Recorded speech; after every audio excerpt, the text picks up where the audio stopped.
Welcome to Bogside Chats. We're talking DFK, but we're keeping it casual. We're the first non-whale podcast. No Gen Zeros, no stable of 100 heroes. Today's a somber day. Our heroes got back from PJ. I'm C9N. I'm joined with Matty Esk and Franz. Men, how we doing? We are good. It is with a heavy heart. We podcast today. Personally, I lost 2 heroes.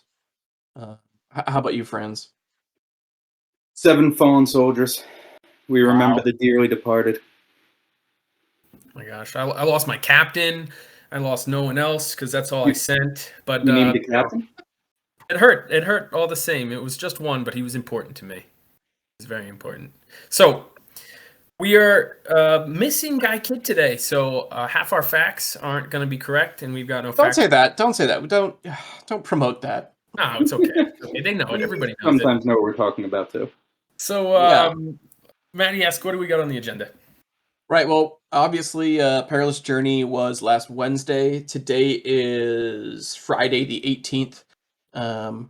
So on Wednesday was when we got all the results. For the most part, everybody has claimed. I think the claim number is at like 95%. There's still a few people who haven't checked in to see if their heroes are died or not, but I'm sure they'll get to 100, by the end of the week. Isn't there a deadline coming up? Don't they only have 5 days? You can do it, but you lose some of the rewards. Okay. If you don't check in within the first week. But I think they left it open for a little bit, but like you lose your raffle tickets, I think, and a couple other things. So if anyone's listening right now and they haven't checked their heroes, I would do it as soon as possible because March 21st. you lose out on some of the. But if you haven't rewards. checked your heroes yet, you're not listening to a podcast about it. That's a good point. That's a very good point. But you should. By the way, like and subscribe. It goes a long way, and it gets the people that need to check their heroes the information that they need. Yeah, exactly. Tell your friends that we got the info here. But other than personal loss, overall, 45% of the heroes sent survived, so 55% died. I think an interesting fact, too, from the macro stats is that 25 Dread Knights died, which I cannot believe people sent Dread Knights. Although, interestingly enough, 58 Dread Knights lived, so most Dread Knights that were sent lived. But a good portion, I mean, there's under like 200 total, so I mean these are big chunks of those top level heroes. If you have a Dread Knight and yours died, like, I'm sorry, but I don't feel that bad. I think you have it for a reason, and it's all good, man. We're just keep going. Well, we touched on it last time. The people who sent Dread Knights have multiples. Anyone who has a Dread Knight is someone that has a fair stake in this game, so I'm not too worried about them. For sure. Yeah, I think the people who lost Dread Knights are not crying over it like we are for our heroes, but I do think that was interesting that we lost 25 Dread Knights. Whatever. Take that as you will. So now we, at this point, like I said, 95% of the people have claimed. We have most of the response, or we have most of the results of the PJ in. Has the market shifted or changed at all with the new, with these heroes coming back? Doesn't look like it. Yeah, I was saying last week I thought people were sitting on their hands waiting for that boat to pull back into harbor before starting to replace some of the heroes that died. But hasn't really seemed like it's moved. Floor is still around 34, 35. The price of Gen 1s seems to be dropping. I don't know if it was maybe a little, Gen 1 10 of 10s. I don't know if it was a little inflated because people didn't have their Gen 0s, and now it's kind of getting back to normal. But I don't know. I'm getting alerts. It seems like it's lower than it's been. So, yeah, we're looking at 84, 85-ish as the Gen 1 10 out of 10 floor, which is a little low. Usually that's closer to 100. And obviously, everybody who sent their Gen Zeros haven't been summoning the past week, so perhaps there's some sort of the supply is down. But then you would Seems like- think that the price would go up because of that. So Well, we I got don't know that what's going on. influx. They all started summoning when they got back. So a lot of fresh ones just hit the market. That actually makes a lot of sense. Seems like, yeah, right, exactly. But there's a good opportunity to maybe cash in on these low prices and be able to ride it until PvP, when people get all pumped up again and start valuing heroes a little bit more. That's a long wait, but I think that you make a good point, right? It's the game theory part of this game is coming back into full effect, because we have another event coming, at the end of March, Crystal Veil, something that I think everyone agrees that we need to have some liquidity set aside for. So, do you take advantage of these deals, or do you hold out for that and get into that single staking? I mean, there's always two options. I mean, I think that's interesting. I think, like you said, sort of the prevailing thought right now is to have liquidity ready to go, and perhaps that's why these 10 out of 10s are kind of slipping, because maybe people are just trying to fire sale, get rid of everything they got so that they have cash on hand for when Crystal Veil opens. And again, we've talked about this a little bit, but when everybody's doing one thing in crypto, your best move is to maybe do the opposite. So maybe there is, like C9N said, maybe there is some value here to be picking up on this. Are either of you looking for anything in particular? I'm dabbling with the idea of purchasing a Gen 1 10 out of 10. I think I gave myself a budget too, which is very restricting. So I'm only looking at commons really, and maybe a few uncommons. But if the prices keep slipping, I think there potentially might be some value in picking a pair up here. Yeah, I made a purchase earlier this week. I went the other way as far as I was looking at these Gen 1 10 of 10s, 85 ish. I Yeah. then started looking at legendaries, and I up until this point didn't have a legendary. Rare was my highs, but I found a legendary for 125. Whoa. Solid warrior with an advanced ability. I mean, not great summons, but the floor. I think it's important to remember when we talk about the floor dropping that it's every different type of floor among the heroes, right? The legendary floor is down, the rare floor is down. So you're not always just finding the deals looking at the bare bones bottom of the market. Yeah, I think that's really interesting. I didn't realize how low the legendary floor had gotten. I mean, 120, or yeah, there's one for 120, but then it kind of jumps to 130. I mean, that is very low for Yeah. legendaries. I wonder what the mythic floor is, though. I mean, It's about 330. I should was we looking even at those too. Wow. a little bit higher, but yeah, around that 360. That's not crazy. So, what are you guys' thoughts on someone like myself who doesn't have a ton of heroes, but when the game develops a little bit more, just jumping all into a couple really solid heroes like this, or maybe even one or two? I think.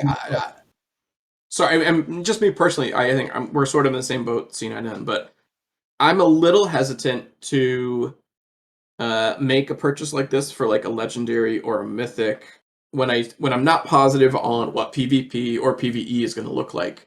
Right. I think I would hesitate. Whereas versus like the Gen 1 10 out of 10 summons, I sort of know what I could potentially get out of that. I sort of can see the estimated value that it'll return.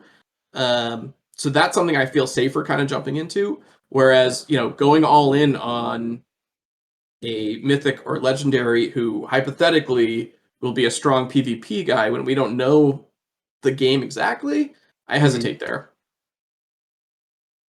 I mean, Yeah. France, what do you think on that? Yeah, I don't know. It's the thing about this game is that my strategy, and I think we could probably all agree on this, my strategy changes not even daily, but probably hourly. Sure. I have a good amount of heroes right now. I've been looking to sell them or to sell some of them for some Crystal Veil liquidity, and now I'm starting to think like, hey, are the questing rewards really worth having this many? Should I just be consolidating it into, maybe 4 or 5 really solid PvP heroes that I'm going to stick with until the eventual PvP? But then I start thinking about that, and then I think, well, the higher level quests are coming too, so maybe having more heroes and not caring about rarity or anything like that will be more beneficial. So it's tough. Right. I think there you have it. I hope we gave you enough advice by being super wishy-washy with all of us. Gee, no one else can hold a dang opinion. Well, no, yeah. I think hold on. I'll go back and I'll sort of plant my flag. Is I do think there's value in the 10 out of 10 Gen 1s. I think that's a safe bet. Those are always they're gonna spit you out some if you do the summons well. You try and you best match them up as best you can. Right. That's gonna spit you out some value, I think. Whereas I do think there's more question marks on trying to get a PvP hero right now. Yeah. I mean, the problem there, and I do agree with you, but just to play devil's advocate a little bit, when the floor is this low, when you miss on a summon, you're not, you don't really have any chance of making your money back. You're selling it for, the first few summons of that 10 out of 10, you're kind of guaranteed to, because they're cheap. But as you get down the line, the amount of value you can capture isn't as high. And really quickly, to maximize your summons, please use the DFK Adventures website and go to the Discord. It's phenomenal. If you want to line up a couple of abilities and try to hit for an advanced or an elite, friends, you have a lot more summons experience than I do. How do you use it? Just give me it in 30 seconds. Yeah, am I going to get cut in on whatever they paid you to insert this in here? Or? No, but it is great. When you talk about abilities, the market really isn't valuing those yet. But yeah, that tool's great. I love getting those alerts sent to my email. I think they're even sending them to Discord now. But you set up exactly what you want, and you don't have to spend hours searching the tavern. And then you can put in your hero IDs and see all the matches available from the hero catalog, what's on sale, what's for rent. It's phenomenal. No question. I think we're repeating. Other podcasts have talked about this too. This Adventures or how did they phrase it? Adventures in DeFi Kingdoms is the best tool that is out there right now. Well, so not to make us a homer for one tool. There's another great one that I've been using. dfking.co is great for searching the tavern. I think DFK Adventures is a lot better for summons, but searching the actual tavern for what's on there, dfking.co is great too. So just to move on to another topic real quick, have you guys seen, when did they change the jewel symbol? Like that, was that That's the groundbreaking topic you wanted to move us to? Absolutely. When did they change that symbol? It's driving me nuts. That was, wasn't that for, the DFK chain. I think that's when they did it. Is that what it was? It's driving me nuts. It was like a week ago, yeah. At first, it didn't. I'm missing this. What are we talking about? The actual jewel symbol changed a little. It's driving me insane. Everybody listening, please take a look. Was it not a circle? No, they made it more, I don't know if you'd say more pixelated, but more. Oh, okay. Yeah, I don't know. Got nothing on this. Manny, let's move to the next agenda. All right, yes. Well, we've been talking a lot about Perilous Journey. I do want to just touch on one more point on it at the very end here. And overall, looking at the macro kind of, whole thing of this was an event that burned heroes. How do we feel? Was this a success or a failure? Failure may be dramatic, but the idea that we had this event where a bunch of people lost their heroes, hypothetically increasing the value of the surviving heroes. Do we think this event was overall good for the game? Was it good for, marketing? There was a ton of social media on this, people on Twitter talking about it. It got a lot of hype, at least, in the communities that we follow. I mean, what are our thoughts overall on this kind of like big picture? Especially if they were to do something like this again in the future, do you think this was beneficial for the game? Before Fran says some smart shit, Okay. first of all, I'm personally hurt because I sent one out of my 3 heroes and it died. Secondly, while I'm personally hurt and I'm very invested in the game and kind of the story of it almost, the deflationary stuff is always good. Like, they have to build that stuff in there. It helps for value in the long run and to be able to keep this game going in longevity. Franz, what do you think? Yeah, I think there are 2 ways to look at it, right? There's the macroeconomic. Was it good? Yes, there were a lot of heroes out there. There are a lot less now than there were a week ago. But then also, just from a game aspect, like, was it fun? I thought so. You mentioned all the Twitter and social media thing. That's not people just trying to hype up the game and pump their bags. Like, people were really interested. I got a lot of replies on those tweets just from saying, "Hey, 3 out of my 10 survived." Everyone was kind of going wild. There were some people were doing little tributes with YouTube songs, Yeah, I like, saw "I those. will remember you" type things. I thought it was a lot of fun. We got some great items that are definitely changing kind of the landscape of the game, for better or for worse. I don't know, but yeah. Yeah, and I agree. I think overall it was a positive. While yes, personally, like C9 said, I was upset. I lost 2 heroes of my 5 at peak. I only have so I have 3 now. It's very disappointing. But I sort of expected them to die, so it wasn't that big of a hit personally. But I think overall, I think it was cool for the game. I think um, it also was interesting on in the market of how the heroes who've come back now and have the PJ tag are getting, they're getting valued a little bit higher than the ones who don't have the PJ tag, and I think that creates an interesting dynamic and keeps the game kind of fresh. Whereas I think there's a lot of people getting kind of sick of just clicking, because that's all we have for gameplay right now is just clicking, your quest. But so I think, yeah, I think overall it was a lot of fun. Isn't that Call of Duty anyway? It's just clicking. I mean, pretty much. A WASD. little different. So hopefully the crystal and the stones can really help my quest to just pump luck up as fast as humanly possible, because no one else is going to value it.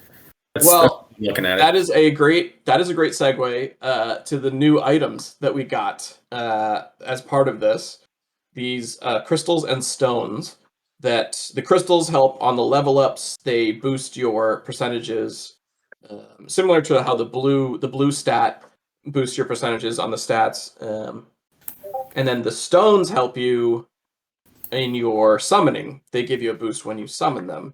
And it's still very early. We haven't seen what these use to the full effect. I mean, we know they help and they boost a few stats, but we don't really know, like, when you summon a hero with one of these, does it change at level 30? Like, we don't know that yet. Obviously, that's like way down the road. But what do you guys think about these? Have you used them yet? I haven't used any of them yet. I have only a couple, but Yeah. what are your thoughts?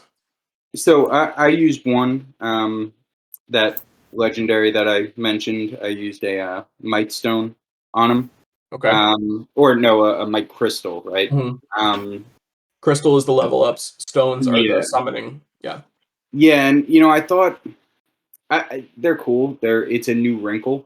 Yeah. But Petrify on Twitter had a good point, a little bit of a bearish point, but I thought it was really interesting that, with the release of these stones, every hero that kind of was in existence before this is inherently, a little less valuable, assuming that stones are used from this point on to summon, right?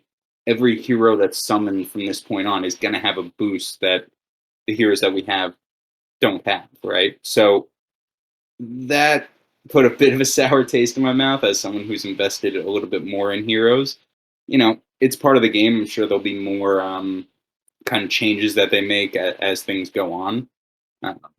But I So thought I do want to kind of push back on that because everybody has access to these stones.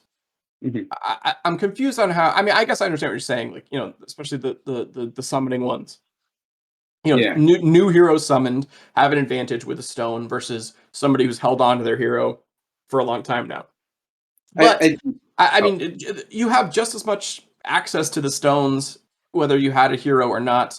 And I think this is a way the game is evolving. It's a new aspect, like you said, a new wrinkle.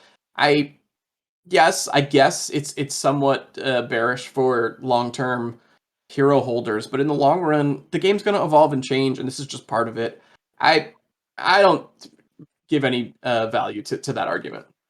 yeah, I mean, I think he was more lamenting the fact that um, the early adopters, the people who bought a lot of heroes, earlier on, the value that they hold now is decreased a little. It's not a matter of people don't have access to the stones. It's more a matter of people who made large investments ahead of this point kind of get the short end of the stick.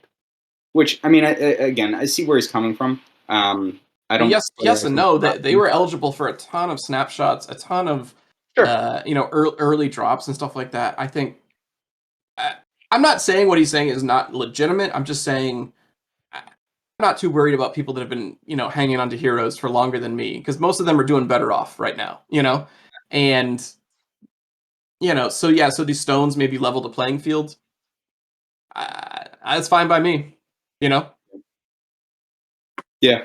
Um, but like I said, I have used one of the crystals, and I did hit on both the primary and the secondary. So Shout out the that was hero ID. what's that? Shout out the hero ID. Your idea. I'll have to grab it. No, it's all good. But no, but Maddie, you and I were having a conversation right before I did that level up, and I was saying, should I even be using a might stone on my warrior because he already, his strength is already very Yeah. high. And you Yeah. made the good point that it clicked for me that it's really more of a boost in the secondary. You're getting that big chunk Exactly. in the secondary. And just so the viewers know, I do have it here. So the lesser gives you a 5% bump on the primary stat growth for that individual level up and a 15% boost on the secondary. The regular crystals, which I didn't get any because I didn't send any elite or higher classes, give you a 10% and a 30%. So that's pretty impactful. No, that is huge. That secondary jump is massive. Yeah. Especially if you have somebody like a Dark Knight as a secondary who has already puts it at 25%. If you're getting a 15% bump on that, I mean, 40% on your secondary, that's nice. Um, and I am curious to see how these crystals will be valued. You know, down the road because I think there's going to be people who are going to want to stockpile it so that like every level up that they have one of these. Obviously, that's not going to be a large population, but I think there is going to be some players that do that. And I'm curious if it will affect. Again, I don't think this will affect anything right now, but like down the road when we're talking about level 30, level 40, this could significantly alter things. Yeah. And Well, I have heard that they're going to be craftable in the future, or they may be craftable, but there are going to be also other chances to get them. I mean, if the price stays at like zero point 0.1 joule per, I'll probably try to use one on every level up, right? Yeah, sure. absolutely. And real quick, the it's kind of like a equalizer when it comes to the whales because right now, who's the people that have the level 10s? The people that stand potted like crazy, the whales. It's almost like an equalizer because now you can start off with a guy that's a little bit higher and a little bit better, and as they add these items into the game, you really can catch up. So you know what, chalking one up for Frisky and Hubert and those guys, crushing it. I'm support. Yeah. Well, I mean, the whales are going to be using them too. So. Absolutely, but it's still an equalizer. It's interesting in terms of strategy of should you stampot a character and add crystals or just exclusively crystals or sort of the equation of what how you want to spend your jewel. I think it adds more to the game and it is exciting, and while yeah, the whales have access to it too. I think it is, there's more room in the game now to create a strategy that might, level the playing field a little bit. So it's interesting. I'm excited to see where they go and how they're used, but I think it's early right now. So we shall see. Our last point I want to talk about was this special announcement that Frisky and Hubert did. This was Wednesday evening after we got all the results of the PJ. They announced that King. Well, I don't know if there was a company prior, but there's an official company now, Kingdom Studios. Basically, the creators have their own gaming company. Basically, now that they've formed. That's going to be sort of their launch pad for future projects and a lot of stuff surrounding DeFi Kingdoms and the future. I think it's exciting for them. It's big news, in their world. For us, looking at the game, it doesn't really affect the game that much. Props to them and good for them. I know they were excited about it, and I love the team here. So, excited for them, but I don't think this affects the game that much. So did you guys tune into the special announcement? Yeah, I mean, I think we need more info, but before we can really analyze it. But what do you guys think the announcement was going to be? Because I thought travel. I was really geared up for it being travel. Yeah, I was excited for it to be some kind of bigger in-game thing, to be honest. But like pets maybe or something. Yeah. Hopefully, the next one is more game focused. I mean, I understand why they were so excited about it, and like I said, we're probably just not understanding kind of the gravity of the announcement just yet. But the way Frisky was excited about it, I was pumped up for it to be an in-game announcement. That's okay. It's got to bring in resources, is what it is, because then now you're diversifying, and it's going to be a really nice capital influx, in my opinion. But I'm just a guy. Who knows? I mean, yeah, I don't know if that's right. But well, no, I mean, hypothetically, yes. Hypothetically, this is a new company that will hopefully allow them to do new stuff like that. Yeah, and bring in more capital. I think that's legitimate. That's what I'm talking about. You don't have to listen to negative Frans over there. I know. He's a downer. He's always down. Ah, God. There's guy kid when you need him. I know. We do but need more interesting for us was after this announcement, Hubert and Frisky started answering some questions from the crowd, and they gave us a few key details on land tourneys. So they confirmed a couple things that we sort of knew already, but each land tournament is going to be one individual hero and one individual stat that you'll be able to choose. The stat it'll just basically be a value matchup versus your opponent. You'll get a mod if you have blue or green on that stat. I don't know what that's going to be or how much it'll increase based on what you have on it. And then it'll be a best of 7. And some of this stuff we already knew, but this kind of confirmed it. And then finally, they gave a timeline that they said don't hold them to that, but they said 6 weeks ish. So this is kind of some key information on land tournaments. Does this change your guys' opinion on this at all, or are you excited for this? Well, it's the next exciting thing, so I guess I'm just gonna put DFK in my back pocket for a while, and we'll check back in like June. June, yeah. No, yeah, it's exciting. 2 questions that I'm kind of left with, or I think we're gonna keep getting information. Yeah, I want to know if it's going to be a limit of 1 hero per tournament as far as per wallet, and I want to know if there's going to be an entry fee, and what you guys think about that. I don't think it would be very high if there was, maybe like 5 jewel. I don't. Well, they've talked a lot about travel. We sort of mentioned this earlier, and so moving around the map will cost either stamina and or jewel. We don't really know the full details on it, but there will be a quote unquote cost to moving around the map, and I would imagine that travel cost is sort of the entry fee because you have to get to the land tournaments. You have to go where they are and get to them. So that will be the quote unquote entry fee, is paying to travel across the map. Yeah, paying with your time.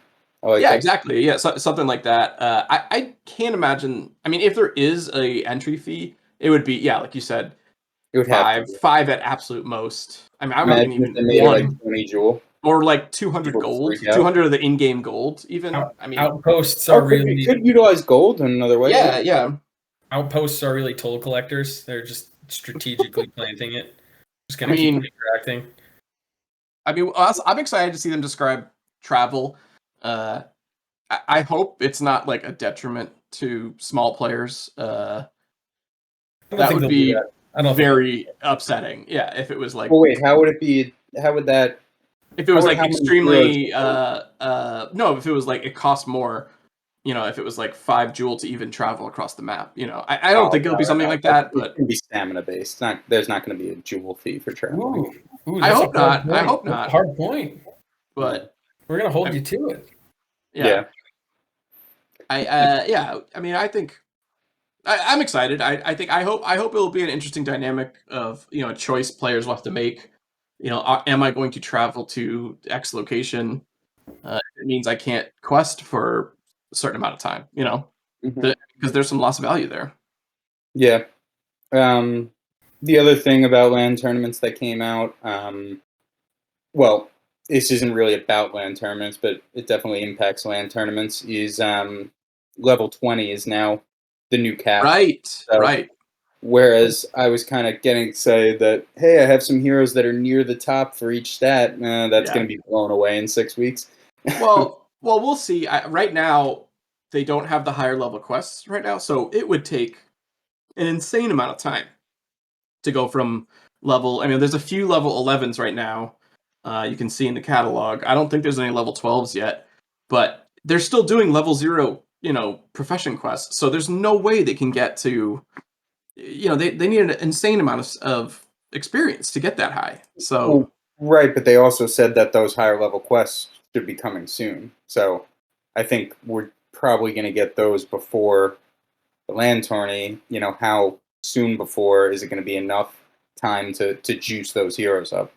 I mean, it's so many variables. How much experience are we going to gain from those? Look at this. You need 24,000 experience to get to level 12. Doing your 100 experience fishing is not going to get you there. Anytime soon. The XP. Say it again. Is level 10 going to be like 10 times the XP? I mean, I don't. I probably should know how they do it.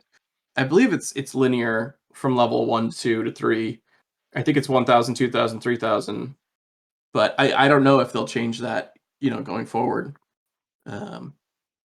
But the way the system works right now, there's no way that these level 11 heroes are going to get much higher in 6 weeks. Obviously, if they add higher level quests, that could change the story.